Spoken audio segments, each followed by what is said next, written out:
Students, welcome back again. আমরা চলে এসেছি তোমাদের জন্য সেই টপিকটাকে নিয়ে আলোচনা করব বলে, যে টপিকটা তোমাদের 12 এর ফিজিক্সের দিক থেকে বাকি ছিল আমার, অর্থাৎ কোয়ান্টাম থিওরি আমি পড়িয়ে দিয়েছিলাম অনেকটাই, লাস্ট একটু পার্ট বাকি ছিল থিওরি সেকশন, সেই পার্টটাকে নিয়ে আলোচনা করব বলে এসেছি।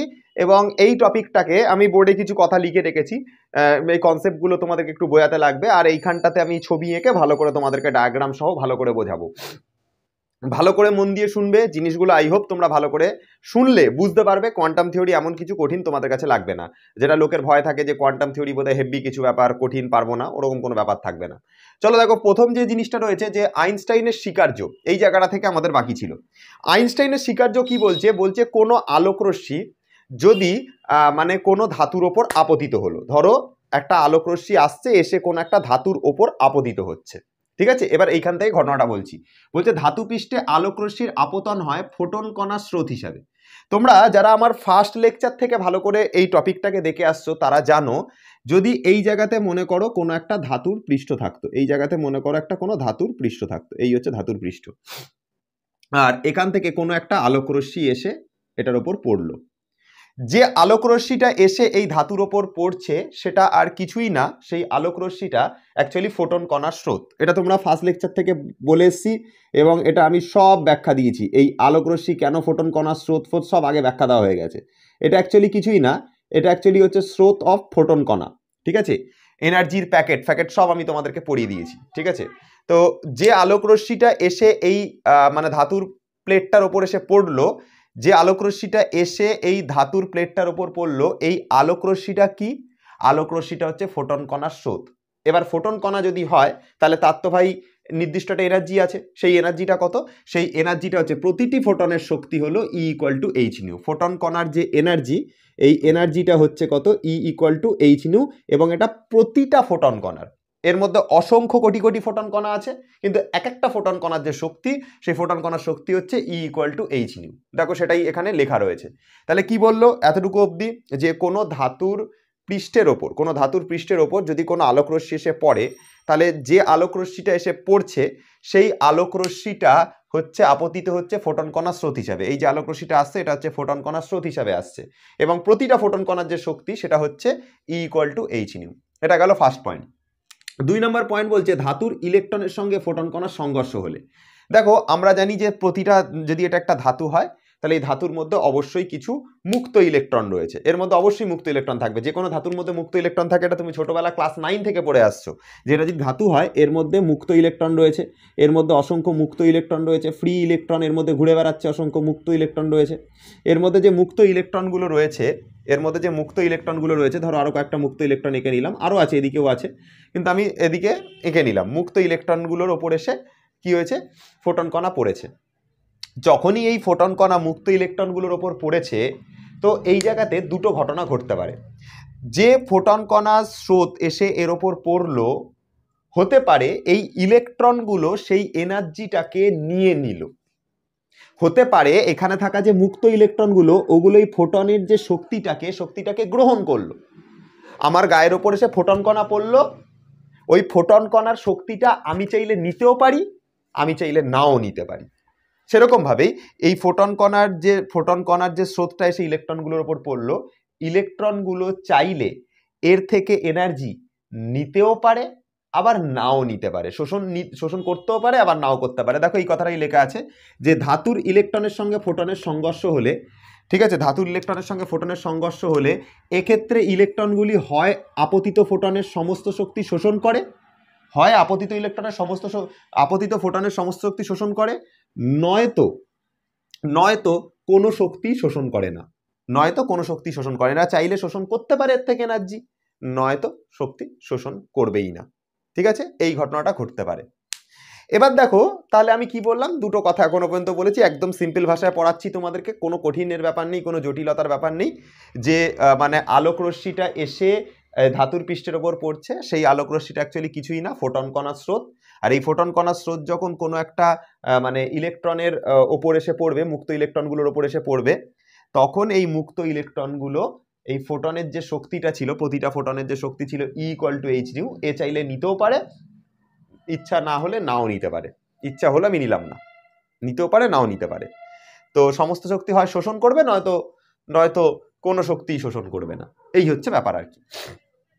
এতটুকু অবধি কোনো কঠিনের ব্যাপার নেই, বুঝতে কোনো অসুবিধা হওয়ার কথা নেই। একদম পাতি বাংলা ভাষায় বোঝাচ্ছি, কোয়ান্টাম থিওরিকে একদম মানে একদম কি বলবো, মানে মনেই হবে না তুমি যে কোয়ান্টাম থিওরি পড়ছো। কোয়ান্টাম থিওরি পড়াচ্ছি একদম পাতি বাংলা ভাষায় পড়াচ্ছি, পাতি, ঠিক আছে, পাতি বাংলা ভাষায় পড়াচ্ছি। দেখো এই জিনিসটাকে না, ব্যাপারটাকে অনেকটা হচ্ছে আমি সবকিছুকেই না হচ্ছে লাভ রোম্যান্স দিয়ে রিলেট করে পড়ি, ঠিক আছে, আমি এটাকে লাভ রোম্যান্স দিয়ে রিলেট করে পড়ি। ইলেকট্রন কণাগুলো হচ্ছে অনেকটা মেয়েদের মতো, সুন্দরী মেয়ে, দেখো সুন্দরী মেয়েরা কত রয়েছে একসাথে, ঠিক আছে, দেখলেই একটা নজর যায়, আহা, ঠিক আছে, সুন্দরী মেয়েদের মতো। আর এই যে ফোটন কণার স্রোত আসছে, এটা হচ্ছে ছেলেদের ঝাঁক। এটা হচ্ছে কিসের ঝাঁক? এটা হচ্ছে ছেলেদের ঝাঁক।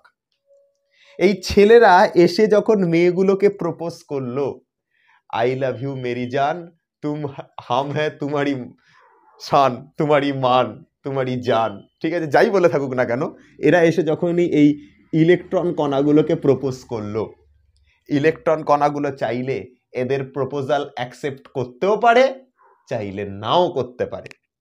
না করলে তার কোনো ব্যাপার না, না করলে তার কোনো ব্যাপার না, প্রপোজাল অ্যাকসেপ্ট না করলে কোনো ব্যাপার না, কিন্তু যদি প্রপোজাল অ্যাকসেপ্ট করে নেয় তাহলে অনেক কিছু ঘটতে চলেছে আগামী দিনে, অনেক কিছু ঘটতে চলেছে, আমরা অনেক কিছু উপহার পাবো, মানে ওই কি বলে তোমার হচ্ছে বিভিন্ন ধরনের স্টোরি, গল্প, সুন্দর সুন্দর, ঠিক আছে, মেয়েরা উপহার পাবে, গিফট পাবে ছেলেদের থেকে, তো বিভিন্ন রকমের জিনিস ঘটতে চলেছে, ঠিক আছে, যদি প্রপোজাল অ্যাকসেপ্ট করে।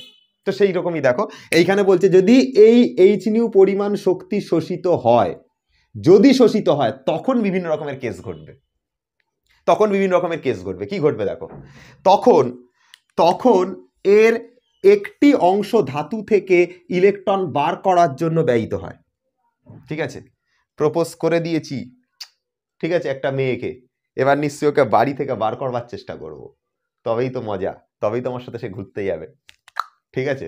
দেখো তার মানে কি হয়েছে, এই যে ফোটন কণা এসে এই ইলেকট্রনগুলোকে প্রপোজ মেরেছিল, কত শক্তি নিয়ে প্রপোজ মেরেছে? E equal to H new পরিমাণ শক্তি নিয়ে প্রপোজ করেছে। এই শক্তির একটা পার্ট ইউজ করা হবে এখান থেকে ইলেকট্রনটাকে বাইরে বার করবার জন্য, ইলেকট্রনটাকে বাইরে বার করবার জন্য ব্যবহৃত হবে একটা পার্ট। বাড়ি থেকে ছেলেটা মেয়েটার পেছনে খরচা করবার জন্য 1 লাখ টাকা নিয়ে এসছে, তার মধ্যে 70,000 টাকা মেয়েটাকে লোভ দেখিয়েছে, চ আজকে তোকে নিয়ে যাব, ঠিক আছে, ওই করবার জন্য একটা পার্ট ব্যয়িত হবে, আর বাকি যে 30,000 টাকা থাকবে সেটা দিয়ে মেয়েটাকে গিফট কিনে দেবে। ঠিক সেরকম ভাবে এখানে যে পরিমাণ শক্তি আসবে সেই শক্তির একটা পার্ট ব্যয়িত হবে ইলেকট্রনটাকে বাইরে বার করবার জন্য, একটা পার্ট ব্যয়িত হবে ইলেকট্রনটাকে বাইরে বার করবার জন্য। এবার স্যার কতটা পার্ট ইলেকট্রনকে বাইরে বার করবার জন্য ব্যয়িত হবে? ততটুকুই পার্ট ব্যয়িত হবে যেটার জন্য এই ইলেকট্রনটা এখানে আবদ্ধ ছিল, যেটার জন্য এখানে ইলেকট্রনটা আবদ্ধ ছিল। মানে মনে করো এখানে থাকা কোনো একটা ইলেকট্রন এইখানে যে তোমার ধাতু রয়েছে সেই ধাতুর সাথে মনে করো কথার কথা 10 জুল পরিমাণ শক্তি দ্বারা আবদ্ধ রয়েছে। বুঝবার চেষ্টা করো, আমি কিন্তু আমার নিজের ভাষায় পড়াচ্ছি, সব ফিজিক্সের ভাষা আমি পড়াই না ভাই, ঠিক আছে, আমি নিজেই ফিজিক্স কম বুঝি, আমি অত বুঝিও না, ঠিক আছে, আমি সোজা কথা ভাই লাভ রোম্যান্স এই জিনিসটাই বুঝি, সত্যি কথা বলছি, ঠিক আছে। তো আমি কম ফিজিক্স বুঝি, লাভ রোম্যান্স করে করি, আজকে আমাদের চ্যানেলের সাবস্ক্রাইবার প্রায় 1,50,000-এর ওপর, ঠিক আছে। তো এই আমি অনলি বুঝি হচ্ছে রোম্যান্স, ঠিক আছে, কিং অফ রোম্যান্স, ঠিক আছে, শাহরুখ খান, ঠিক আছে। তো যাই হোক এখানের ওপর যখন এসে কোনো ফোটন এসে পড়লো, কোনো ফোটন এসে এর মধ্যে যখন পড়লো, ফোটন কণা যখন পড়লো, সেই ফোটন কণার মনে করো ফোটন কণার বাদ দাও, এখানে যে ইলেকট্রনটা ছিল সে মনে করো এই ধাতুর পৃষ্ঠটার সাথে 10 জুল পরিমাণ বন্ধন শক্তি দ্বারা আবদ্ধ। মানে ব্যাপারটা হচ্ছে এটা যদি একটা ইলেকট্রন হয়, এটা আমার ধাতুর পৃষ্ঠ হয়, এর ওপর যে ইলেকট্রনটা যত শক্তি দ্বারা আটকে আছে, যত শক্তি দ্বারা এর ওপর আটকে আছে, সেই শক্তিটা হচ্ছে 10 জুল। বোঝার চেষ্টা করো, কথার কথা বলছি, 10 জুলই হবে স্যার? না, 10 জুলই হবে এরকম কোনো কথা নেই, আমি বোঝার জন্য বলছি বাবু, একটা নাম্বার ধরে বোঝাচ্ছি। মনে করো এর মধ্যে হচ্ছে 10 জুল পরিমাণ শক্তি দ্বারা আবদ্ধ। ঠিক আছে, বুঝে গেছি। এবার এখান থেকে যে ফোটন আসছিল, ফোটন কণা স্রোত আসছিল, তাদের শক্তি মনে করে নাও 12 জুল। তাদের শক্তি মনে করে নাও 12 জুল। এ যদি ইলেকট্রনটা যদি এখন ধাতুর সাথে 10 জুল শক্তি দ্বারা আবদ্ধ থাকে, তাহলে এখান থেকে একে বাইরে বার করবার জন্য কত শক্তির প্রয়োজন? 10 জুল শক্তির প্রয়োজন। তাহলে 12 জুলের মধ্যে 10 জুল শক্তি একে বাইরে বার করবার জন্য ইউজ হবে। 12 জুলের মধ্যে 10 জুল শক্তি একে বাইরে বার করবার জন্য ইউজ হলো। হাতে কত জুল থেকে গেল? 2 জুল থেকে গেল। ঠিক আছে, ওই 2 জুল শক্তি ওকে গতিশক্তি দেওয়ার জন্য ব্যবহৃত হবে। কথা বুঝতে পারা গেল? এখানে ঘরের মধ্যে থাকা মেয়েগুলো, ওর বাবারা বলছে যে ছেলেটার কাছে যদি মিনিমাম 50,000 টাকা না থাকে তুই কিন্তু যাবি না। ঠিক আছে, বলে ওর বাবা কি করেছে, মেয়েগুলোকে ঘরের মধ্যে আটকে রেখে দিয়েছে।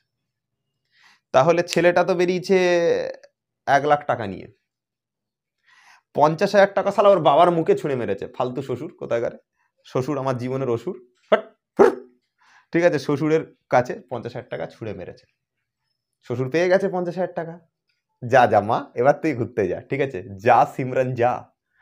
ঠিক আছে, ইস লড়কে সে জ্যাদা 12 লাখ লড়কা তুঝে और नहीं मिल सकता। তো কি হয়েছে, 50,000 টাকা হচ্ছে শ্বশুরের মুখে ছুঁড়ে মেরেছে। 50,000 টাকা দিয়ে ওর বাবা আটকে রেখেছিল, বলছে 50,000 টাকা নিচে গেলে তুই বেরোবি না, তো আটকে রেখে দিয়েছিল। তো 50,000 টাকা শ্বশুরের মুখে ছুঁড়ে মেরেছে। তো 50,000 টাকা শ্বশুরের জন্য খরচা করেছে, মানে বাড়ি থেকে বার করবার জন্য খরচা করেছে মেয়েটাকে। 50,000 টাকা খরচা করেছে মেয়েটাকে বাইরে বার করবার জন্য। কিন্তু বাইরে নিয়ে গেলেই তো হলো না, ঘোরাতেও তো হবে, তার পেছনে তো টাকা লাগবে, মেকআপও তো কিনে দিতে হবে, বাইকের তেলও তো ভরতে হবে, এর জন্য তো খরচা লাগবে, রুমেও তো মানে সরি মানে ঘুরতেও তো যেতে হবে, তো সেটার জন্য তো খরচা লাগবে। তাহলে বাকি যে 50,000 টাকা সেটা হচ্ছে মেয়েটাকে মজা দেওয়ার জন্য ব্যবহৃত হলো। ঠিক সেরকম ভাবে এইখানেও তাই, 12 জুলের মধ্যে 10 জুল শক্তি ইলেকট্রনটাকে বাইরে বার করবার জন্য খরচা হলো, আর যে 2 জুল শক্তি, সেই 2 জুল শক্তি এর গতিশক্তির জন্য খরচা হলো, এর গতিশক্তির জন্য, এর গতিশক্তিটাকে বাড়ানোর জন্য খরচা হলো, মানে গতিশক্তি বৃদ্ধি করে বাকি পরিমাণ শক্তি। দেখো সেটাই লেখা আছে, যদি এই h nu পরিমাণ শক্তি ইলেকট্রন দ্বারা শোষিত হয়, তখন এর একটি অংশ ধাতু থেকে ইলেকট্রনকে বের করবার জন্য ব্যয়িত হয়। এর ন্যূনতম মান হলো ধাতুর কার্য অপেক্ষকের সমান। স্যার ধাতুর কার্য অপেক্ষক মানে কি, আগেও পড়িয়েছি। ধাতুর কার্য অপেক্ষক মানে যে ন্যূনতম শক্তি দ্বারা এই ইলেকট্রনগুলো ইসের সাথে, মানে ধাতুর পৃষ্ঠের সাথে আবদ্ধ থাকে, এবং যে ন্যূনতম শক্তি প্রয়োগ করলে ওই ইলেকট্রনটা ধাতু থেকে সবে মাত্র বেরিয়ে আসে বা বেরিয়ে আসার উপক্রম হয়, সেই ন্যূনতম শক্তিটা হচ্ছে ধাতুর কার্য অপেক্ষক। মানে এই ইলেকট্রনটা বেরোনোর জন্য যেমন 10 জুল শক্তির প্রয়োজন, তাহলে এই 10 জুলটাই হচ্ছে কার্য অপেক্ষক। এই শক্তি দ্বারাও আবদ্ধ রয়েছে, 10 জুলের সমান শক্তি দিলেও বেরোনোর উপক্রম হবে, ওই 10 জুল শক্তিটাই হচ্ছে ওর কার্য অপেক্ষক। তাহলে ওই যে শক্তিটা এসে এরকে বার করবার চেষ্টা করবে, যে 12 জুলের মধ্যে যতটুকু শক্তি একে বার করবার জন্য চেষ্টা করবে, সেটা হচ্ছে 10 জুল। এই যে এর ন্যূনতম মান হলো ধাতুর কার্য অপেক্ষকের সমান। আর বাকি যে পার্টটা থেকে গেছিল, টোটাল শক্তি এসছিল h nu পরিমাণ, তার মধ্যে W নট পরিমাণ শক্তি খরচা করে ফেললো, h nu এসছিল, তার মধ্যে W নট খরচা হয়ে গেল, তাহলে বাকি কতটা থেকে গেল, h nu minus W not. যেমন 12 জুল এসছিল, তার মধ্যে 10 জুল খরচা হয়ে গেল, ছিল 12 মাইনাস 10 মানে 2 জুল, সেরকমই h nu থেকে W নট খরচা হয়ে গেল।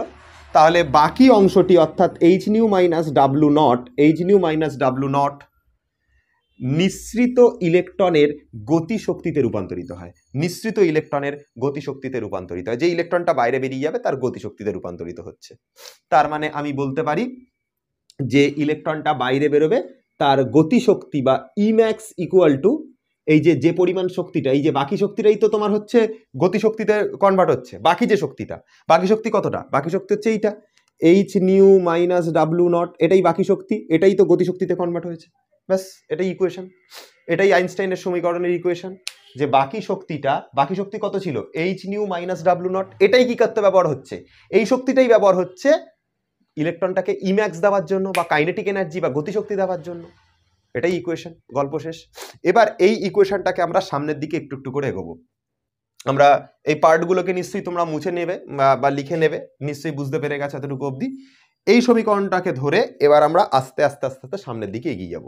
তোমরা এতটুকু পর্যন্ত খাতার মধ্যে লেখালেখিগুলো কপি করো, ঠিক আছে, ভালো করে বোঝবার চেষ্টা করো, ঠিক আছে। আর এই তো, চলো এবার একটু এগোনো যাক।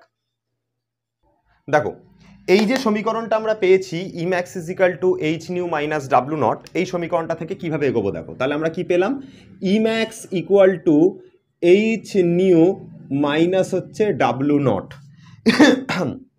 এটা আমরা সমীকরণ পেয়েছি। আচ্ছা, এই সমীকরণটা যদি আমরা পাই, আমি একটুখানি দাঁড়াও, হ্যাঁ পেয়ে গেছি পেনটা, হ্যাঁ দেখো এই সমীকরণটা যদি আমরা পাই, আমি তোমাদেরকে বললাম বাকি যে শক্তিটা ছিল সেটা হচ্ছে H nu minus W not, এটা ব্যবহার করা হচ্ছে গতিশক্তি দেওয়ার জন্য। তার মানে সোজা কথা বোঝা যাচ্ছে যে ইম্যাক্স যেটা সেটা হচ্ছে গতিশক্তি। দেখবে আমাদের যারা লেকচার একদম ফার্স্ট পার্ট থেকে পড়ে আসছো, তারা এই জিনিসটা বা এই কনসেপ্টটা কনফার্ম জানো যে গতিশক্তি ইজিক্যাল টু আমরা এইটা ইউজ করতাম, সেটা হচ্ছে ইভি নট ইউজ করতাম, গতিশক্তি ইকুয়াল টু, গতিশক্তিকে লিখতাম মনে আছে হাফ এম ইউ স্কোয়ার দ্বারা, আর এটাকে লিখতাম ইভি নট দ্বারা, মনে করে দেখো এটা আমরা ইউজ করেছি, ঠিক আছে। একদম ফার্স্ট পার্টের লেকচারগুলো পরপর দেখে আসলে এটা তোমরা জানবে যে জায়গাটাতে গতিশক্তি আছে ইম্যাক্স, সেটার জায়গাতে আমি চাইলে ইভি নট ইউজ করতেই পারি। তাহলে আমরা এখানটাতে ইভি নট ইউজ করছি, EV naught equal to H nu minus হচ্ছে ডাব্লু জিরো। আই হোপ তুমি বুঝতে পেরে গেছো। এবার দেখো এই যে ভি নট, যেটা ভি নটটাকে কিন্তু বলা হয় স্টপিং পোটেনশিয়াল বা বলা হয় নিবৃত্তি বিভব, ঠিক আছে, স্টপিং পোটেনশিয়াল বা নিবৃত্তি বিভব বলা হয়। এবার এখান থেকে দেখো কি করে আমরা ক্যালকুলেশন করব। ভি নটের মান যদি ক্যালকুলেশন করতে চাই, তাহলে এই ইটাকে তলায় নিয়ে গিয়ে লিখবো, হয়ে যাবে H nu by E minus W naught by E, E দিয়ে এদিকে ভাগ করে দেবো, H nu E by W naught by E, এটা হয়ে গেল হচ্ছে সমীকরণ, ঠিক আছে। H nu by E W naught by হচ্ছে ই, এটা হচ্ছে সমীকরণ। এবার ধরো আমি এটাকে এরকমভাবে চাইলে লিখতে পারো, V naught equal to H by E into nu minus W naught by E, এটা থাকলো ব্র্যাকেটের মধ্যে, এটা থাকলো ব্র্যাকেটের মধ্যে। তুমি যদি একটু ভালো করে লক্ষ্য করো, এটা একটা স্ট্রেট লাইনের ইকুয়েশনকে শো করে, এমন একটা স্ট্রেট লাইন যেটা ধরো এর সাথে তুলনা করলাম Y equal to M X plus C দিয়ে যদি তুলনা করি, দেখো এম এর জায়গাতে বসে আছে এইচ বাই ই, এম এর জায়গাতে বসে আছে এইচ বাই ই, কনস্ট্যান্ট বা ছেদিতাংশ সির মান হচ্ছে ডাব্লু নট বাই ই, তাহলে এম যদি নতি হয়, নতি কত হচ্ছে, নতি হচ্ছে এইচ বাই ই হচ্ছে নতি, নতি কত হচ্ছে, নতি হচ্ছে এইচ বাই ই হচ্ছে নতি।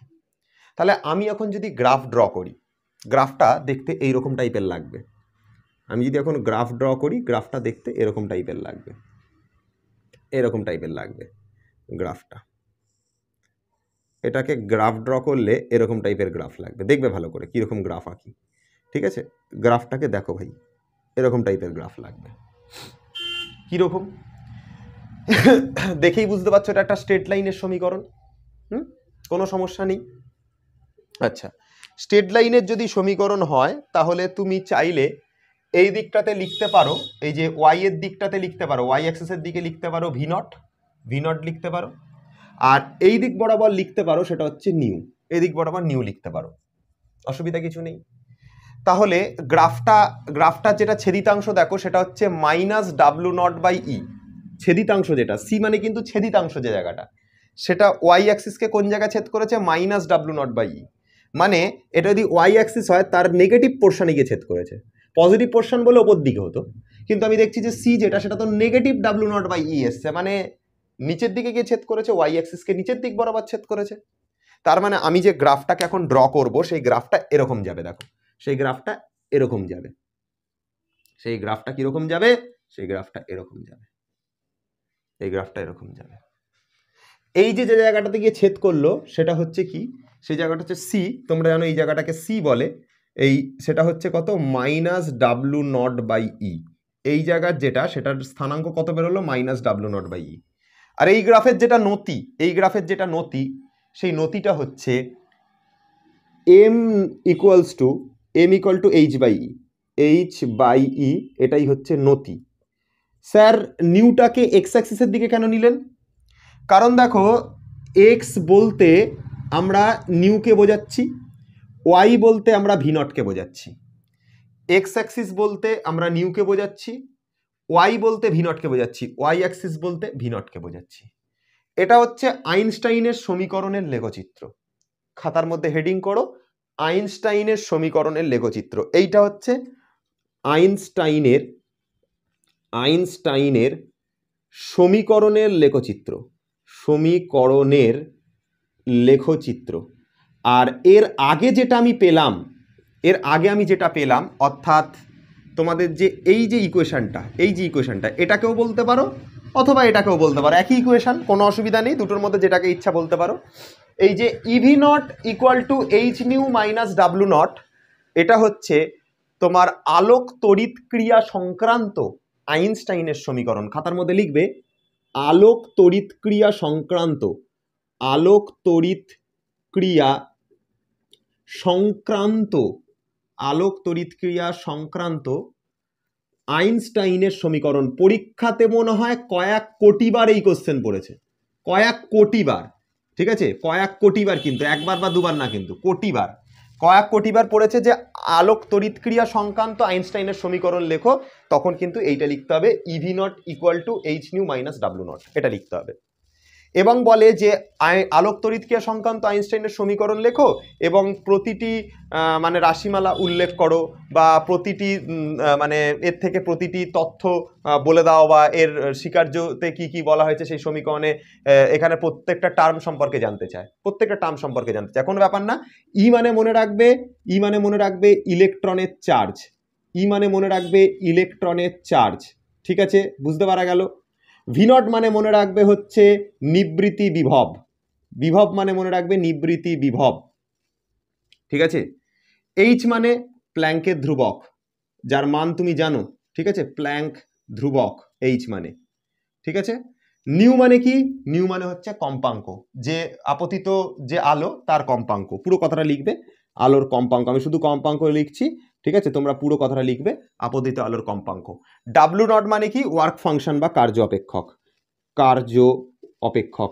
এই প্রত্যেকটা টার্ম কিন্তু তোমাকে লিখে দিয়ে চলে আসতে হবে। তোমাকে যদি কখনো জানতে চায় যে আলোক তড়িৎ ক্রিয়া সংক্রান্ত আইনস্টাইনের সমীকরণটি লেখো, তাহলে তোমাকে ফার্স্টে এই সমীকরণটাকে লিখতে হবে, পারলে পুরো ডেভেলপমেন্ট দেখাবে, আমি যেভাবে ডেভেলপমেন্ট দেখালাম, পুরো আইনস্টাইনের স্বীকার্যটাকে লিখে সুন্দর করে পার্ট বাই পার্ট দেখিয়েছিলাম, তিনটে বিবৃতি লিখেছিলাম আইনস্টাইনে কি কি স্বীকার্য ছিল, সেই স্বীকার্যের মধ্যে থেকে আমরা এইটা বানালাম, তারপর এইটা বানালাম, এবং এইটার সংক্রান্ত এটাই হচ্ছিল কি, এটাই হচ্ছিল আইনস্টাইনের আলোক তড়িৎ ক্রিয়া সংক্রান্ত সমীকরণ। এবং তার মধ্যে ই কোনটা, ভি নট কোনটাকে বোঝায়, এইচ কাকে বোঝায়, নিউ কাকে বোঝায়, ডাব্লু নট কি, প্রত্যেকটা টার্ম কোনটা কি নির্দেশ করে সেটাকে লিখে দিয়ে চলে আসবে।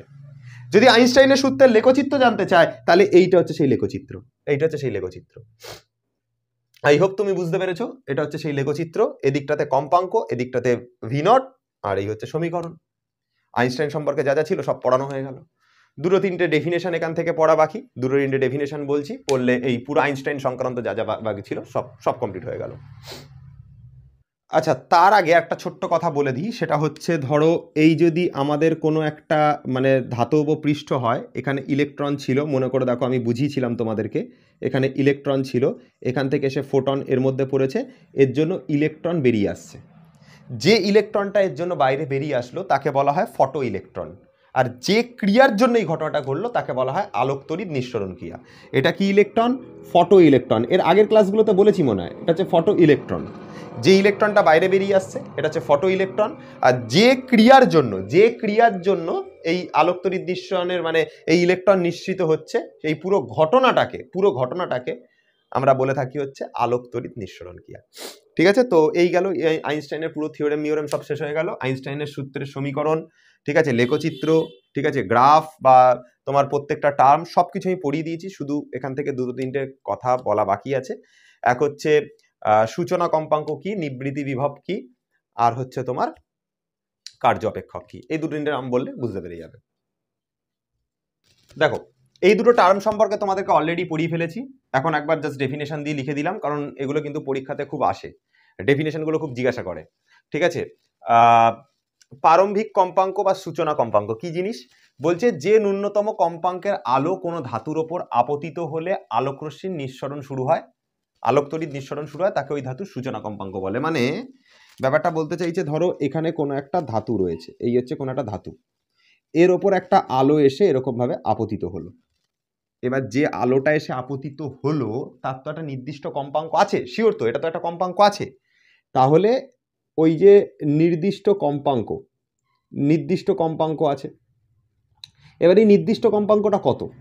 মনে করো এইখানটাতে হচ্ছে যে ইলেকট্রনগুলো ছিল, সেই ইলেকট্রনগুলো এখান থেকে বাইরে বেরোনোর জন্য যে শক্তি বা যে কম্পাঙ্কের প্রয়োজন, যে কম্পাঙ্কের শক্তি এদের প্রয়োজন, সেই কম্পাঙ্কটা এটা ধরে নিলাম, কথার কথা বলছি, 100 হার্জ ধরে নিলাম, বোঝার জন্য বলছি, কিন্তু জাস্ট বোঝবার জন্য বলছি, জিনিসটা বোঝবার জন্য বলছি। কিন্তু আমি ধরলাম যে এখানে যে ইলেকট্রনগুলো রয়েছে সেই ইলেকট্রনগুলো বাইরে বেরোনোর জন্য মিনিমাম যে কম্পাঙ্ক প্রয়োজন, কারণ একটা তো কম্পাঙ্কর প্রয়োজন হবে, কারণ ফর্মুলা ছিল E = H নিউ, তো এই কম্পাঙ্ক তো একটা প্রয়োজন হবে, কিছু তো একটা শক্তির কম্পাঙ্কের তো প্রয়োজন হবে। তো ধরলাম এখানে যে ইলেকট্রনগুলো রয়েছে তারা বাইরে বেরোনোর জন্য মিনিমাম 100 হার্জ কম্পাঙ্কের প্রয়োজন। মিনিমাম কত প্রয়োজন? 100 হার্জ। এখান থেকে যে আলোটা এসে এর ওপর আপতিত হলো, সেই আলোর কম্পাঙ্ক, কথার কথা হচ্ছে 80 হার্জ। বলো এখান থেকে ইলেকট্রন কি বাইরে বেরোবে? না। 80টাকে বাড়িয়ে আমি 85 করলাম, এবার কি ইলেকট্রন বাইরে বেরোবে? না। চলো আরটু বাড়াই, 90 করলাম, ইলেকট্রন কি এবার বাইরে বেরোবে? না। আমি 90টাকে বাড়িয়ে 95 হার্জ কম্পাঙ্কের আলো আমি এর মধ্যে ফেলছি, এবার কি ইলেকট্রন বেরোবে? না। আচ্ছা বেরোবে না, 100 হার্জ কম্পাঙ্কের ফেললাম, এবার কি ইলেকট্রন বেরোবে? বেরোনো স্টার্ট হবে।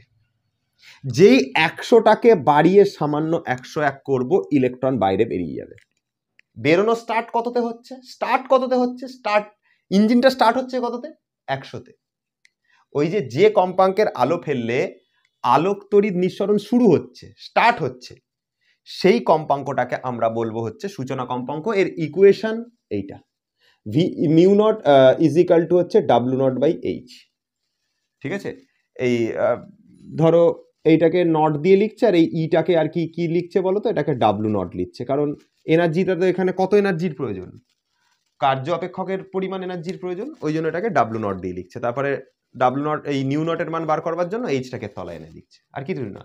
E = H নিউ, সেই ফর্মুলাটাকে জাস্ট করেছে যে এটাকে বেরোনোর জন্য মিনিমাম কত শক্তির প্রয়োজন, কত এনার্জির প্রয়োজন, এনার্জির যেটা প্রয়োজন সেটা হচ্ছে E = H নিউ। এবার ইলেকট্রন মানে বার করতে যে শক্তিটা লাগে সেটাই তো কার্য অপেক্ষক। এই যেমন পরের ডেফিনেশনটা পড়ো, ধাতুতে আবদ্ধ ইলেকট্রনগুলিকে মুক্ত করতে যে শক্তির প্রয়োজন হয়, যে ন্যূনতম শক্তির প্রয়োজন হয়, তাকেই তো আমরা কার্য অপেক্ষক বলি। তাহলে এই কার্য অপেক্ষকটা, তাহলে সেই এনার্জিটা কত? সেই এনার্জিটা কার্য অপেক্ষকের সাথে সমান, সেই জন্য এটাকে W0 দিয়ে লিখবো, এইচটাকে H দিয়ে লিখবো, আর সূচনা কম্পাঙ্ক যেহেতু তাই জন্য μ0 দিয়ে লিখছি। তারপরে এইচটাকে তলায় নিয়ে নাও, এই কোয়েশনটা চলে আসবে। অ্যাকচুয়ালি ওখান থেকেই বানানো। এই ইলেকট্রনটাকে বাইরে বার করতে ন্যূনতম যে শক্তির প্রয়োজন তাকেই তো বলা হয় হচ্ছে কার্য অপেক্ষক। তাহলে সেই শক্তিটা হচ্ছে কার্য অপেক্ষক, আর কম্পাঙ্কটা হচ্ছে সূচনা কম্পাঙ্ক। ব্যাস এখান থেকে বানিয়ে ফেলো, W0/H। মুখস্থর কোনো জায়গায় নেই, মুখস্থ কিছুই তোমায় করতে হবে না। আই হোপ তুমি এতটুকু অবধি যা পড়ালাম, আমার মনে হয় তোমার এই দুটো জিনিস পড়ানোর পর তুমি বুঝতে পেরে গেছো, বা বুঝতে পেরে যাওয়ারও কথা। এমন কিছু কঠিনভাবে পড়াইনি আমি, একদম সিম্পল ভাষায় পড়াচ্ছি, সহজ সরলভাবে। ঠিক আছে, তো অ্যাকচুয়ালি কোয়ান্টাম থিওরি অনেক বড় ভাস্ট জিনিস, অনেক কঠিন জিনিস। লোকে বলে কোয়ান্টাম থিওরি নাকি সব থেকে হার্ড, কিন্তু তুমি দেখো আমি এখানে যা পড়িয়েছি তোমার কাছে খুব একটা কঠিন লাগার কথা না। কোয়ান্টাম থিওরি খুব সহজভাবে এক্সপ্লেন করেছি, খুব সহজভাবে। ঠিক আছে, আমার মনে হয় না খুব একটা কঠিন লাগার কথা। চলো নেক্সট টপিকে যাওয়া যাক। ঠিক আছে, নেক্সট টপিকে যাই। দেখো এবার আমরা যেটা পড়বো, খুব ইম্পর্ট্যান্ট একটা পার্ট পড়তে চলেছি, এর ওপর নিউমেরিক্যালও পড়ে, বস্তু তরঙ্গ এবং কণাধর্ম দ্বৈত সত্তা। ঠিক আছে, কোনো বিকিরণের ডুয়েল নেচার বা কোনো কণার ডুয়েল নেচার, এটা আমরা পড়তে চলেছি। এর আগেও আমরা পড়েছি, ঠিক আছে, যে বিকিরণ আর আলো সেম জিনিস, আলোক রশ্মি তো বিকিরণ হয়, বিকিরণ আর আলো বলতে সোজা কথা সমান জিনিসের কথাই বলা হচ্ছে বা একই জিনিসের কথাই বলা হচ্ছে। একটা মিনিট আমাকে জাস্ট পেনটা একটুখানি নিতে দাও। হ্যাঁ, বিকিরণ আর আলো দুটোই হচ্ছে কি, দুটোই হচ্ছে সেম জিনিস। তো বলছে বিভিন্ন পরীক্ষা থেকে প্রমাণিত হয় যে আলো কখনো তরঙ্গ রূপে আবার কখনো কণা রূপে আচরণ করে। হ্যাঁ, একদম তাই। লাইট দুরকমভাবেই আচরণ করে, সে কখনো তরঙ্গর আচরণ করে, আবার সে কখনো হচ্ছে কণা রূপেও আচরণ করে, অনেকটা মেয়েদের মতো। না থাক, বললাম না, বিভিন্ন রকম আচরণ করে, কখনো বউ রূপে, কখনো প্রেমিকা রূপে, কখনো বোন রূপে, ঠিক আছে, বিভিন্ন জন বিভিন্ন রূপে আচরণ করে। তো কখনো তরঙ্গ রূপে, ঠিক আছে, আবার কখনো কণা রূপে আচরণ করে, দুরকম আচরণ দেখা যায়, ঠিক আছে।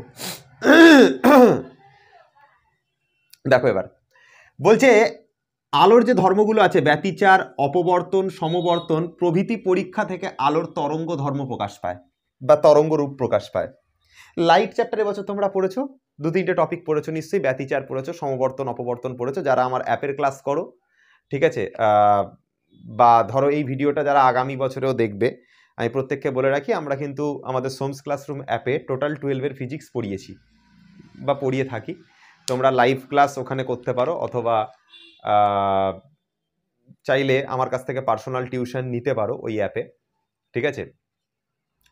আমার অফলাইনেও ক্লাস হয়, অনলাইনেও ক্লাস হয়, চাইলে করতে পারো, ঠিক আছে।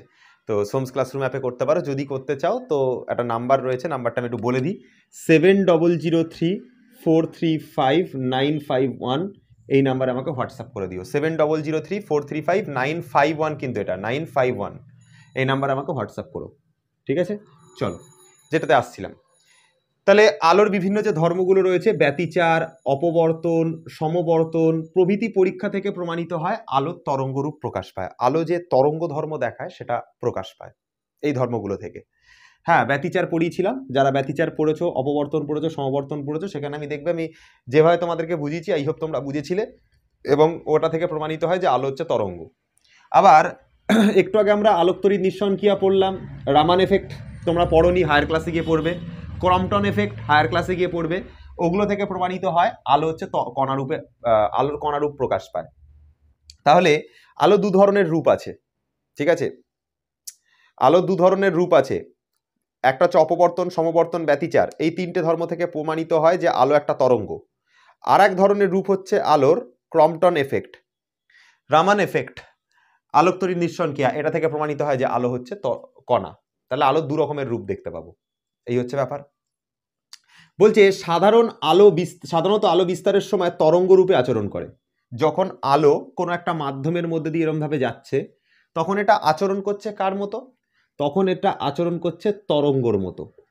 এবার এই আলোটাই যখন কোনো একটা এই ধাতুর পৃষ্ঠের ওপর এসে গিয়ে যখনই পড়লো, এখানে এসে যেই আলোটা এসে পড়লো এবং এখানে কোনো একটা ইলেকট্রনের সাথে সংঘাত ঘটালো, তখনই এটা আচরণ করা শুরু করবে কণার মতো। দেখো তাই বলছে, সাধারণত আলো বিস্তার লাভের সময় তরঙ্গ রূপে আচরণ করে, কিন্তু কোনো কণার সাথে সংঘর্ষের সময় কণা রূপে আচরণ করে। অর্থাৎ বিকিরণ বা আলোর দুটো রূপ, বিকিরণের তার মানে দুটো রূপ, বিকিরণ আর আলো একই জিনিস, ওই জন্য দেখো অর দিয়ে লিখেছি, বিকিরণ বা আলোর দুটো রূপ, একটা হচ্ছে তরঙ্গ রূপ, একটা হচ্ছে কণা রূপ, দুটো রূপ রয়েছে। তরঙ্গের মতন আচরণ করে আলো, আবার কণার মতনও আচরণ করে। অর্থাৎ তরঙ্গ তত্ত্ব এবং কণা তত্ত্ব পরস্পর বিরোধী নয়, বরং একই মুদ্রার দুই পিঠ, ঠিক আছে। তরঙ্গ তত্ত্ব যেটা পড়ানো হলো যে ব্যতিচার, সমবর্তন, অপবর্তন এরা পরস্পর বিরোধী কথাবার্তা না, ঠিক আছে। আর যেটা হচ্ছে কণা ধর্ম, যেটা হচ্ছে তোমার আলোক তড়িৎ নিঃসরণক্রিয়া, রামান এফেক্ট, ক্রম্পটন এফেক্ট, এগুলো তো কণা ধর্মকে প্রকাশ করে। মানে কিছু বিজ্ঞানীরা বলছেন আলো হচ্ছে কণা ধর্মকে শো করে, কিছু বিজ্ঞানীরা বলছে আলো হচ্ছে সমবর্তন অপবর্তনকে শো করে, তাহলে বোধহয় এগুলো আলাদা জিনিস। না না না, আলাদা না, দুটো একই জিনিস, ঠিক আছে। এক এক সময় এক এক রকম রূপের মতন আচরণ করে। যখন বিস্তার লাভ করে তখন তরঙ্গ হয়ে, যখন কারোর সাথে গিয়ে ধাক্কা ঘটায় ইলেকট্রনের সাথে, তখন সে কণার মতন আচরণ করে। তাহলে আলাদা কিছু না, একই জিনিস। বিস্তারের সময় তরঙ্গর মতন আচরণ করে, যখন গিয়ে কোনো একটা ইলেকট্রনকে হিট করে তখন সেটা কণার মতন আচরণ করে। এটা হচ্ছে বিকিরণের ক্ষেত্রে হয়, আলো বা বিকিরণের ক্ষেত্রে এই ঘটনাটা দেখতে পাওয়া যায়। তাহলে তারপরে বিজ্ঞানী ডি ব্রগলি এলেন 1924 সাল, তখন উনি বললেন প্রকৃতি প্রতিসাম্য জিনিসকে সবসময় শো করে, মানে প্রকৃতিতে যেটা ঘটবে তার সিমেট্রিক জিনিস অবশ্যই ঘটবে, প্রকৃতিতে যেটা ঘটবে তার সিমেট্রিক জিনিস অবশ্যই ঘটবে। এটা বলেন হচ্ছে বিজ্ঞানী ডি ব্রগলি, 1924 সালে ফ্রান্সের বিজ্ঞানী ছিলেন। উনি বললেন, দেখো এই থিওরিটা দিলেন, উনি বললেন বিকিরণ যেমন কোনো কোনো ক্ষেত্রে তরঙ্গের মতো আচরণ করে, আবার কোনো কোনো ক্ষেত্রে কণার মতো আচরণ করে। এই যে আলো বা বিকিরণ যেরকম কখনো বলছে তরঙ্গের মতো আচরণ করছে, আবার কখনো বলছে কণার মতো আচরণ করে, তেমনি বস্তু কণাও সুবিধা মতো কণা ধর্ম ত্যাগ করে তরঙ্গ ধর্ম গ্রহণ করতে পারে। তরঙ্গ, এই দেখো বিকিরণ যেরকম, বিকিরণ মানে লাইট, লাইট যেরকম দু ধরনের ধর্ম শো করে, তরঙ্গের মতো এবং হচ্ছে তোমার আবার কোনো কোনো ক্ষেত্রে কণার মতো দু ধরনের ধর্মকে শো করে, তেমনি বস্তু কণা মানে কোনো পার্টিকেল, অবশ্যই পার্টিকেলটা একটা ভেলোসিটি নিয়ে মুভ করবে। যেমন ইলেকট্রন যদি কোনো একটা জায়গার মধ্যে দিয়ে ভেলোসিটি নিয়ে মুভ করে, তাহলে সেও দু ধরনের ধর্ম দেখাবে, সে চাইলে ইলেকট্রন তো কণা, তাহলে সে কণা ধর্ম ত্যাগ করে সে তরঙ্গ ধর্ম দেখাতেই পারে। ইলেকট্রন যখন নর্মালি রয়েছে তখন সে একটা কণার মতন আচরণ করছে, ইলেকট্রন যখন মুভ করছে তখন সে তরঙ্গ ধর্ম শো করছে। বুঝতে পারা গেল কথাটা? বিকিরণ মানে লাইটের দুটো ধর্ম আছে, তরঙ্গ ধর্ম, কণা ধর্ম, বললাম আমরা। যেরকম ওটার দুটো ধর্ম আছে সেরকম কোনো কণারও দুরকম ধর্ম আছে। যখন ধরো একটা ইলেকট্রনের কথা বলছি, একটা ইলেকট্রন, সেই ইলেকট্রনটা যখন কোনো মাধ্যমের মধ্যে দিয়ে যায় তখন সে তরঙ্গের মতো আচরণ করে, আর যখন কোনো একটা জায়গাতে স্থির থাকছে তখন সেটা কণার মতো আচরণ করে। এই যে বস্তু কণাও সুবিধা মতো কণা ধর্ম ত্যাগ করে তরঙ্গ ধর্ম গ্রহণ করতে পারে। এটা হচ্ছে ব্যাপার। বুঝতে পারা গেল কথাটা কি বললাম? তাহলে বস্তু কণাও চাইলে কণা ধর্ম ত্যাগ করে তরঙ্গ ধর্ম সে গ্রহণ করতেই পারে চাইলে। ঠিক আছে, এটা হচ্ছে ডি ব্রগলি দেখান, এবং ডি ব্রগলি বিভিন্ন পরীক্ষার দ্বারা এই কথাটা প্রমাণ করেন। 1924 সাল নাগাদ জোরালো যুক্তি দেখান এটার উপর। তো যখনই ডি ব্রগলি এই কথাটা বলছে, এইটার ওপর তোমার বেশি কিছু নেই, যেটা পড়তে লাগবে সেটা হচ্ছে ডি ব্রগলির সূত্রটা, ডি ব্রগলির বিবৃতিটা কি ছিল। ডি ব্রগলির বিবৃতিটা আমি এগুলো সব মুছে দেবো, দিয়ে ডি ব্রগলির বিবৃতিটা আমি এখানে লিখবো। ডি ব্রগলির একটা সমীকরণ আছে, সেই সমীকরণটাকেও লিখবো, একটু ভালো করে দেখবে। দেখো আমরা এখন যেটা পড়বো ডি ব্রগলি প্রকল্পের বিবৃতি, খুব ইম্পর্টেন্ট একটা প্রশ্ন, একটু ধৈর্য নিয়ে পড়বে। তবে এই চ্যাপ্টারের সব থেকে ইম্পর্টেন্ট যে জায়গা সেটা হচ্ছে আইনস্টাইনের আলোক তড়িৎ মানে ক্রিয়ার যে স্বীকার্যগুলো ছিল, যেগুলো একদম ফার্স্টে যে শুরু করেছিলাম, আর আইনস্টাইন আলোক তড়িতের যে সমীকরণ তার লেখচিত্র, ঠিক আছে, এই ধরনের জিনিসগুলো বেশি ইম্পর্টেন্ট। সমীকরণটা খুব ইম্পর্টেন্ট, ওইটার উপর বহুত প্রশ্ন পড়ে, আর সমীকরণের প্রত্যেকটা টার্মগুলো জিজ্ঞাসা করে, যে ই কি, ভি নট কি, এই জিনিসগুলো জিজ্ঞাসা করে, ওটা সবচেয়ে বেশি গুরুত্বপূর্ণ। এটাও খুব গুরুত্বপূর্ণ। দেখো কি বলছে, যে ডি ব্রগলির প্রকল্পের বিবৃতিতে বলছে যে কোনো কণার স্রোত তরঙ্গের মতন আচরণ করে, যেটা আমরা পড়লাম, আলো যেমন একটা বিকিরণ, সেটা যেমন একটা তরঙ্গের মতো আচরণ করছে আবার কণার মতো আচরণ করছে, ঠিক একই রকমভাবে অ্যাকর্ডিং টু ডি ব্রগলি যে কোনো গতিশীল কণা, সে যদি গতিশীল কণা হয়, খুব যদি স্পিড নিয়ে গতিশীল হয়, তাহলে সেই গতিশীল কণাটা কণার স্রোত তরঙ্গের মতো আচরণ করে, একে পদার্থ তরঙ্গ বলা হয়। ঠিক আছে, এই পদার্থ তরঙ্গের তরঙ্গ দৈর্ঘ্য হচ্ছে এইটা, lambda equal to H by M V. H মানে হচ্ছে প্ল্যাঙ্কের ধ্রুবক, এম মানে যে কণাটার ভর, ভি মানে হচ্ছে ভেলোসিটি, আর ল্যামডা হচ্ছে কণাটার হচ্ছে তরঙ্গ দৈর্ঘ্য। মানে যখন কোনো একটা কণা যখন তরঙ্গের মতন আচরণ করছে, সেই তরঙ্গের তরঙ্গ দৈর্ঘ্য হলো কত, এইচ বাই এম ভি।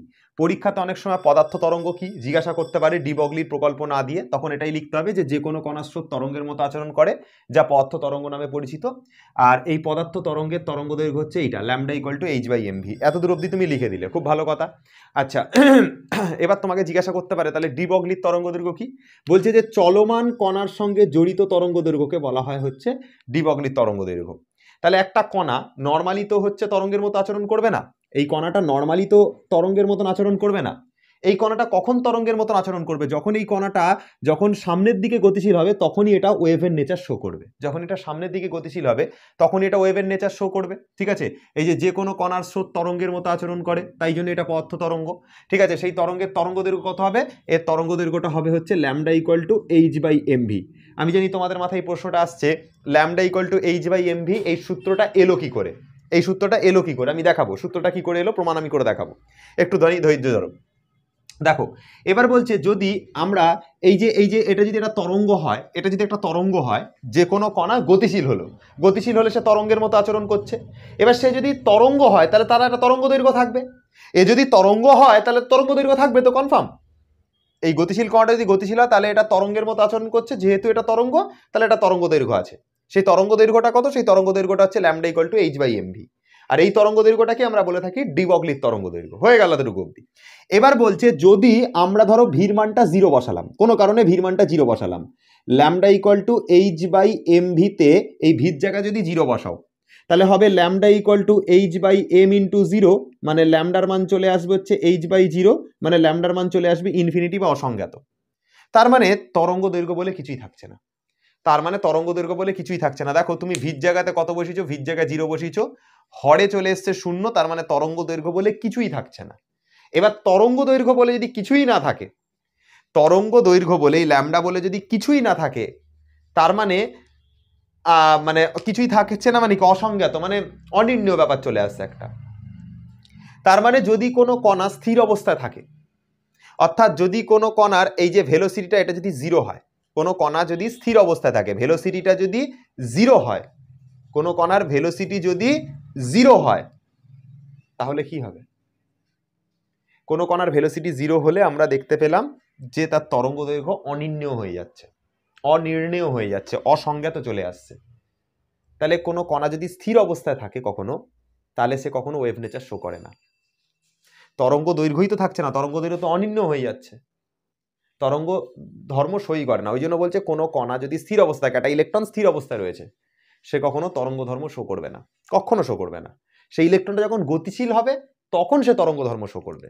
এটাই দেখো লেখা হয়েছে, যদি v ইকুয়াল টু 0 হয় তাহলে ল্যামডা ইনফিনিটি হবে, অর্থাৎ গতিশীল কণার ক্ষেত্রেই তরঙ্গ জড়িত, কেবল গতিশীল কণার ক্ষেত্রেই তরঙ্গ জড়িত। গতিশীল যদি না হয় তাহলে তরঙ্গ ধর্ম শো করবেই না। এটা গেল ব্যাপার। আচ্ছা, লাস্ট আর একটা পয়েন্ট দেখো, বলছে কণাটি আহিত না অনাহিত তার উপর ডি ব্রগলির তরঙ্গ ধর্ম নির্ভর করে না। মানে দেখো এর মধ্যে কিউ রিলেটেড কোনো টার্ম দেখতে পাচ্ছ? চার্জ কিউ রিলেটেড কোনো টার্ম দেখতে পাচ্ছ? দেখো দেখতে পাবে না এর মধ্যে কিউ রিলেটেড কোনো টার্ম। কিউ মানে তো চার্জ, কিউ রিলেটেড কোনো টার্ম এই ইকুয়েশনটার মধ্যে দেখতে পাচ্ছ না। মানে যে কণাটা গতিশীল বলছো তুমি, সেই কণাটা যে সবসময় ইলেকট্রনই হবে তার কিন্তু কোনো মানে নেই। সেই কণাটা যে সবসময় ইলেকট্রনই হবে বা কোনো চার্জযুক্ত কণা হবে তার কিন্তু কোনো মানে নেই। এটা যদি চার্জলেস কণাও হয়, যার কোনো চার্জ নেই, এরকম কণাও যদি হয়, সেও তরঙ্গ ধর্ম শো করতে পারে। একটা ক্যাম্বিস বল খুব ভারী ছুঁড়ে দিলে, তুমি খুব স্পিডে ছুঁড়েছো, সে তরঙ্গ ধর্ম শো করতেই পারে। এটার উপর একটা অঙ্ক আছে, তোমাদের নিউমেরিক্যাল আছে একটা, যে ক্যাম্বিস বলকে জোরে খুব ছোড়া হলো, খুব ফাস্ট ছোড়া হলো, সেও চাইলে একটা তরঙ্গের মতো আচরণ করতে পারে। সে স্থির অবস্থায় আচরণ করবে না, যখন সে গতিশীল থাকবে তখন সে তরঙ্গের মতো আচরণ করতেই পারে চাইলে। তো যাই হোক, এতটুকু অবধি গেল। অর্থাৎ কণাটি আহিত না অনাহিত এর ওপর ডি ব্রগলির তরঙ্গ দৈর্ঘ্য নির্ভর করে না, ঠিক আছে? পদার্থ তরঙ্গ তড়িৎচুম্বকীয় তরঙ্গ নয়, এর থেকে প্রমাণিত হয়ে গেল। তাহলে কোন একটা পদার্থ সে যখন তরঙ্গের মতো আচরণ করছে, সেটা একটা ইলেকট্রোম্যাগনেটিক ওয়েভ নয়। ইলেকট্রোম্যাগনেটিক ওয়েভ হতে হলে তো তার তো চার্জ থেকে তার উৎপত্তি হবে। আমরা যখন ইলেকট্রোম্যাগনেটিক ওয়েভ পড়েছিলাম তখন আমরা পড়েছিলাম চার্জের যদি মোশন হয়, কোন একটা আধান তার যদি মোশন হয়, তখন কিন্তু তড়িৎচুম্বকীয় তরঙ্গ সৃষ্টি হয়। কিন্তু আমরা এখন যেটা পড়ছি তার তো আহিত হলেও চলবে, অনাহিত হলেও চলবে, অনাহিত হলেও চলবে। তাহলে পদার্থ তরঙ্গ আর তড়িৎচুম্বকীয় তরঙ্গ সেম জিনিস না, দুটো আলাদা জিনিস। তো এই জায়গাতে এসে আমাদের theory section overall cover up হয়ে গেল, ঠিক আছে? মানে যেটুকু আমাদের বাকি ছিল টোটালটাই আমাদের কভার আপ হয়ে গেল। আর এই টপিক থেকে কিছু বাকি নেই, এখান থেকে দুটো জিনিস আমি প্রমাণ একটু করবার পর দুটো কোশ্চেন আমি তোমাদেরকে বলে দেবো। দুটো কোশ্চেন খালি বাড়ি থেকে একটু স্টাডি করবে, ব্যাস। এখান থেকে থিওরি কিছু পড়তে লাগবে না, থিওরি যা পড়ার সব শেষ হয়ে যাবে। আর দুটো কোশ্চেন বলে দেবো, আর দুটো প্রমাণ আমি এখন দেখাবো। প্রথম প্রমাণ, তোমরা যেটা ভাবছো মনে মনে, sir de Broglie lambda equal to h/mvটা বানিয়েছিল কি করে? বানিয়েছিল কি করে? দেখো উনি একটু হাই লেভেলের ব্রেন লাগিয়েছিলেন, ঠিক আছে? উনি দুজনার সূত্রকে মার্জ করেছিল। একটা হচ্ছে আইনস্টাইনের সূত্র ছিল না, একটা আইনস্টাইনের কি সূত্র ছিল স্যার? স্যার ওই তো একটাই সূত্র জানি আমরা, E = mc²।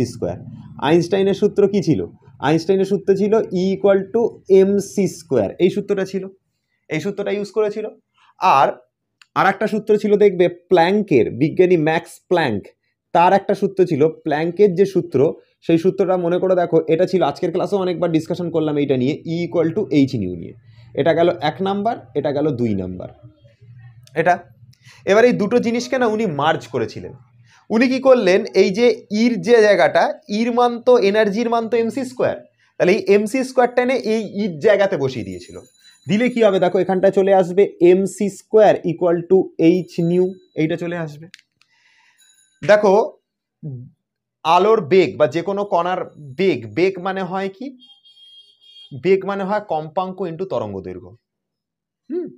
আর এই দেখো আমি এই জিনিসটা তোমরা হয়তো জানো, অনেকে জানো হয়তো জানো না, আমি বলে দিচ্ছি সাইডে একটুখানি দেখবে, যে বেগ ইজিক্যাল টু কম্পাঙ্ক, কম্পাঙ্ক ইন্টু হচ্ছে তরঙ্গ দৈর্ঘ্য। ছোটবেলা থেকে এটা পড়ে আসছো, তুমি ক্লাস 10-এও পড়েছো, যে বেগকে আমরা সি দিয়ে লিখি, কম্পাঙ্ককে নিউ দিয়ে লিখি, তরঙ্গ দৈর্ঘ্যকে ল্যামডা দিয়ে লিখি। তো আমি যদি এখান থেকে নিউ এর মান বার করতে চাই, তাহলে ল্যামডাটাই নিচে চলে যাবে, হয়ে যাবে C by lambda equal to nu হয়ে যাবে। এটা তুমি ক্লাস 10-এও পড়েছো ইকুয়েশনটা, C is equal to nu lambda, লাইটের চ্যাপ্টারে পড়েছিলে। সেই ইকুয়েশনটাকে আমরা ইউজ করব, nu equal to C by lambda, এনে এখানে বসাবো। দেখো বসাচ্ছি, তাহলে এটা হচ্ছে M C square equal to H into nu এর জায়গাতে বসাবো সি বাই ল্যামডা, এখানে বসাই সি বাই ল্যামডা, এটা বসালাম। আচ্ছা এবার একটা কাজ করলাম, সি স্কোয়ার আর সিটাকে কেটে দিয়ে এখানে একটা সি লিখলাম, তাহলে কি হচ্ছে এম সি ইকুয়াল টু হয়ে যাচ্ছে এইচ বাই ল্যামডা, এটা হয়ে যাচ্ছে। এবার উনি কি করলেন, এই ল্যামডাটাকে তুলে দিলেন ওপরে, এমসিটাকে নামিয়ে দিলেন নিচে, যেটা ম্যাথামেটিক্সে করা যায়, নিচের রাশিটাকে ওপরে তোলা যায় আর ওপরের জিনিসকে নিচে নামানো যায়, ঠিক আছে। যেটা আমাদের পার্সোনাল লাইফে কিন্তু আবার করতে যাবে না, নিচের জিনিস ওপরে, ওপরের জিনিস নিচে করতে যাবে না, মুশকিল হয়ে যাবে, কিন্তু অঙ্কতে করা যায়। ল্যামডা ইকুয়াল টু এখানে পাঠিয়ে দেবো, এমসিটা নিচে পাঠিয়ে দেবো, তাহলে হয়ে যাবে lambda equal to H by MC, এটা হয়ে গেল সমীকরণ, lambda equal to H by MC. Sir ল্যামডার জায়গায় তো স্যার ল্যামডা বসে আছে বুঝলাম, এইচ এর জায়গা প্ল্যাঙ্ক কনস্ট্যান্টের জায়গায় প্ল্যাঙ্ক কনস্ট্যান্ট এইচ বসে আছে বুঝলাম, আর এম এর জায়গাতে এম বসে আছে বুঝলাম। স্যার আপনি তো সি লিখলেন, এখানে তো ভি লেখা আছে।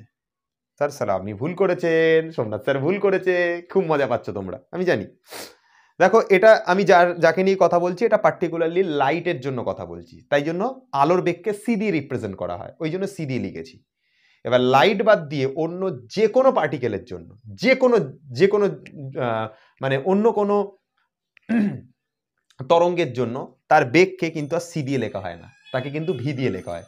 সি কথাটা স্পেশালি ইউজ করা হয় লাইটের জন্য, লাইট বাদ দিয়ে অন্য যে কোনো ওয়েভের জন্য সির জায়গাতে ভি ইউজ করা হয়, তখন lambda equal to H by M V হয়ে যাবে। এটা অন্যান্য তরঙ্গের জন্য, অন্যান্য তরঙ্গের জন্য কি হবে, lambda equal to H by M V হবে, এইচ বাই এমভি হবে। এই সি কথাটা স্পেশালি, সিটা স্পেশালি লাইটের স্পিডকে বোঝায়। লাইটের স্পিড সি বাদ দিয়ে যদি তুমি ভি লিখে দাও, তো সিটাকে যদি ভি লিখে দাও, তাহলে সেটা অন্যান্য তরঙ্গের জন্য হয়ে যাচ্ছে। লাইট দিয়ে বললে তখনই কেবলমাত্র সি ইউজ করবো, মানে এটা ছাড়া আদারওয়াইজ আমরা সবসময় সির জায়গাতে ভি লিখে চলবো। তাহলে ল্যামডা ইজ ইকাল টু কত পেয়ে গেলাম, এইচ বাই এমভি পেয়ে গেলাম, এটা গেল একটা সমীকরণ। তাহলে বুঝতে পারলে lambda equal to H by M V কি করে ডি ব্রগলি বানিয়েছিল। এই প্রমাণগুলো বইতে খুব একটা থাকে না ভালোভাবে, তো আমি তোমাকে বুঝিয়ে দিলাম যে ডি ব্রগলির কি করে এই সমীকরণটা বানিয়েছিল। এটা ডি ব্রগলির সমীকরণ, আইনস্টাইনের সমীকরণ আর প্ল্যাঙ্কের সমীকরণকে জুড়ে দিয়েছে, জুড়ে দিয়ে নিজের একটা সমীকরণ বানিয়ে দিয়েছে। তো এইটা হচ্ছে কাজ। তো ঠিক আছে, তো এই হচ্ছে কাজ ছিল, ঠিক আছে। ডি ব্রগলি আলাদা লেভেলের বেঞ্চ চালিয়েছিল, আইনস্টাইনের সূত্রটাকে নিয়েছে, প্ল্যাঙ্কের সূত্রটাকে নিয়েছে, নিয়ে দুটোকে জুড়ে দিয়ে নিজের একটা সূত্র বানিয়ে দিয়েছে, ঠিক আছে। তো এই হচ্ছে একটা ব্যাপার আর কি। তো যাই হোক, এবার দেখো ল্যামডার মান এইচ বাই এমভি পেলাম, ঠিক আছে, ভালো কথা। এবার এটার সাথে না এটা মানে তোমার হচ্ছে একটা আলাদা একটা প্রমাণ আমি তোমাদেরকে দেখাবো এখান থেকে, একটুখানি হোল্ড করো বিষয়টা। দেখো আমরা আজকের ক্লাসেও দেখবে একটা জিনিস উল্লেখ করেছিলাম, যে গতিশক্তি equal to E max equal to E V naught ছিল কিনা, ইভি নট ছিল কিনা। আর ম্যাক্স যদি কেটে দাও তাহলে শুধু ইভি লিখলেও চলবে, ই ইজিক্যাল টু ইভি। বা মনে করে দেখো আগের ক্লাসগুলো যখন হয়েছিল আমরা এটা বসিয়েছিলাম হাফ গতিশক্তিকে হাফ এম ইউ স্কোয়ার দিয়ে লিখছিলাম, আর এটাতে ডান দিকে ইভি ছিল। মনে করে দেখো, যারা আগের ক্লাসগুলো করেছো তারা এটা জানবে যে গতিশক্তি মানে হাফ এম ইউ স্কোয়ার মানে ইভি। লেনার্ডের পরীক্ষার সময় আমরা এটা খুব ইউজ করেছিলাম। লেনার্ডের পরীক্ষার সময় মনে করে দেখো, একদম ফার্স্ট পার্ট থেকে যারা দেখে দেখে আসছো তারা এটা জানবে যে half M U square equal to EV ছিল। এবার আমরা একটা কাজ করছি, আমরা দুইটাকে এইদিকে গুণ করে দিচ্ছি। তাহলে এটাকে লিখবো, দুইটাকে দিদিকে গুণ করে দিই, তাহলে লিখবো M U square is equal to 2ইভি। এই ভি মানে কিন্তু হচ্ছে, এই ভি মানে কিন্তু হচ্ছে কিসের ভি বলো তো? এটা হচ্ছে বিভবের ভি বা বিভব পার্থক্য যেটা, তার ভি এটা। আর এই ইউটাকে তুমি চাইলে ভেলোসিটির জন্য ইউটাকে চাইলে স্মল ভি দিয়ে রিপ্রেজেন্ট করতে পারো, স্মল ভি দিয়ে রিপ্রেজেন্ট করতে পারো চাইলে। কারণ বেগ তো, বেগটাকে তুমি চাইলে শুধু ভি স্কোয়ার দিয়ে রিপ্রেজেন্ট করতে পারো, অসুবিধা নেই। বেগকে ভি দিয়েও রিপ্রেজেন্ট করা যায়, আবার কেউ চাইলে এটাকে ইউ দিয়েও রিপ্রেজেন্ট করতে পারে, অসুবিধা কিছু নেই। এই ভি মানে হচ্ছে স্মল ভি, এটা স্মল ভি। আমি এরকমভাবে লিখি, একটু কায়দা করে লিখি, এটাকে এভাবে লিখি, এটাকে এইভাবে লিখি। আর এই ভি মানে কিন্তু হচ্ছে বিভব পার্থক্যের ভি, গুলিয়ে ফেলবে না কিন্তু। এই ভিটা হচ্ছে কিসের ভি? কিসের ভি? ভেলোসিটির ভি। আর এই ভিটা কিসের ভি? এটা হচ্ছে বিভব পার্থক্যের ভি। এর ইকুয়েশনটা তুমি জানো, এটা তুমি যারা লেনার্ডের পরীক্ষা পড়েছো সেই সময় ভালোভাবে এক্সপ্লেন করেছিলাম। এবার উভয় দিকে একটা স্মল এম দিয়ে গুণ করছি, স্মল এম দিয়ে। তাহলে এটা হবে এম স্কোয়ার হয়ে যাবে, এটা হয়ে যাবে ভি স্কোয়ার হয়ে যাবে, এটা 2m ই ভি হয়ে যাবে এটা। আচ্ছা, এটার মাথায় স্কোয়ার আছে, তাহলে আমরা এটাকে এরকমভাবে লিখতে পারি এম ভি পুরোটার square is equal to 2m E V. Square যদি এখান থেকে তুলে দিই তাহলে টোটালটার মাথায় রুট চলে আসবে, root over 2m E V. এই যে এম ভির যে মানটা পেলে root over 2m E V, এটা এনে এইখানটাতে বসিয়ে দাও, দিলে আমরা ল্যামডার মান পেয়ে যাব। ল্যামডার মান তাহলে কত হবে? ল্যামডার মান হবে এইচ বাই এই মানটা এম ভির জায়গাতে এই মানটা লিখব, রুট ওভার 2m ই বড় হাতের ভি। বড় হাতের ভি মানে বিভব প্রভেদ, ঠিক আছে? আর যেটা ছোট হাতের ভি, এটা মানে বেগ, এটা মানে বেগ। আই হোপ ক্লিয়ার হয়ে গেল তোমাদের কাছে। তাহলে ল্যামডা ইজ ইকাল টু কি পেলাম? H by root under 2m E V. এটা হচ্ছে একটা দারুণ সমীকরণ, এটা দিয়ে অনেক নিউমেরিক্যাল সলভ হবে। এবার যদি এটা ইলেকট্রন নিয়ে কথা বলো, সেক্ষেত্রে ইলেকট্রনের মাস তুমি জানো 9.31 ইন্টু 9.1 ইন্টু 10⁻³ কেজি, ঠিক আছে? ইলেকট্রনের চার্জ তুমি জানো 1.6 ইন্টু 10⁻19 কুলম। এইচ মানে তুমি জানো প্ল্যাঙ্ক কনস্ট্যান্ট 6.626 ইন্টু 10⁻34, এটা তুমি জানো, ঠিক আছে? আচ্ছা, এই মানগুলোকে নিয়ে যদি তুমি সব এর মধ্যে বসাও, ঠিক আছে? এই যে দেখো, এই যে এইচ এর মানটা নিয়ে গিয়ে এর মধ্যে বসালে, এম এর মানটা নিয়ে গিয়ে এর মধ্যে বসালে, ইর মানটা নিয়ে গিয়ে এর মধ্যে বসালে, বসি যদি তুমি ক্যালকুলেশন করো, তুমি দেখবে ল্যামডার মান এরম আসবে 12.2 বাই রুট আন্ডার ভি, এত অ্যামস্ট্রং এটা আসবে। 12.2 ইন্টু 12.27 লিখতে পারো, 12.27 বাই হচ্ছে রুট ওভার ভি, এত অ্যামস্ট্রং। এই ভি মানে কিন্তু বিভব পার্থক্যের ভি। এরকম সমীকরণ পাবে ইলেকট্রনের জন্য, ফর ইলেকট্রন, এটা স্পেশালি ইলেকট্রনের জন্য। তো এই হয়ে গেল ওভারঅল সমীকরণ, ঠিক আছে? আর কি হয়ে গেল কমপ্লিট। এখান থেকে আমাদের টোটাল টপিক কমপ্লিট হলো, ঠিক আছে?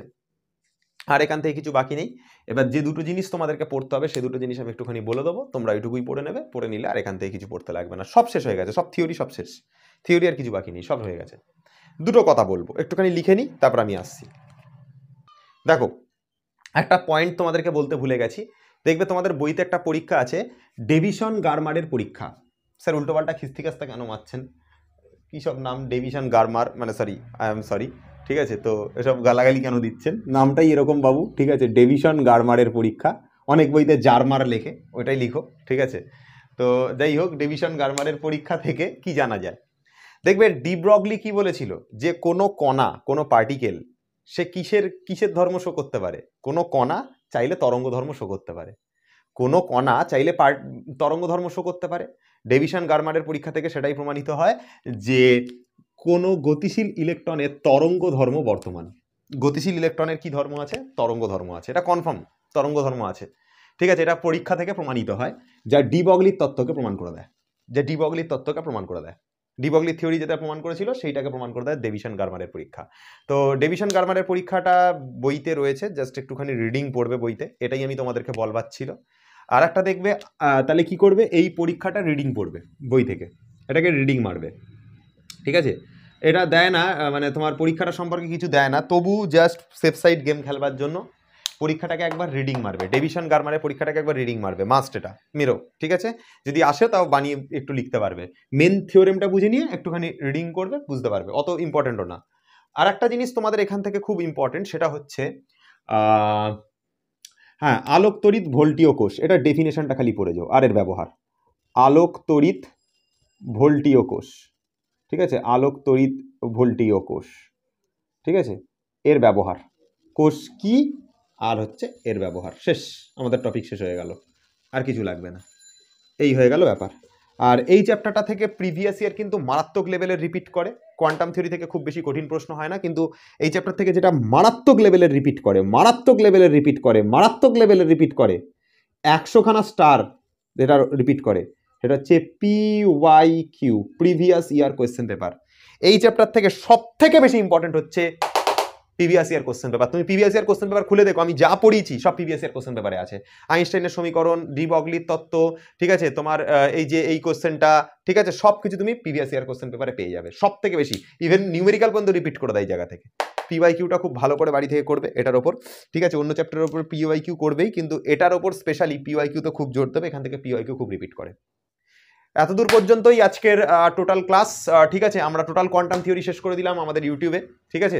আর কি, দেখতে থাকো সোমস ক্লাসরুম, আবার নতুন কোনো ভিডিও নিয়ে আমরা হাজির হব, টাটা।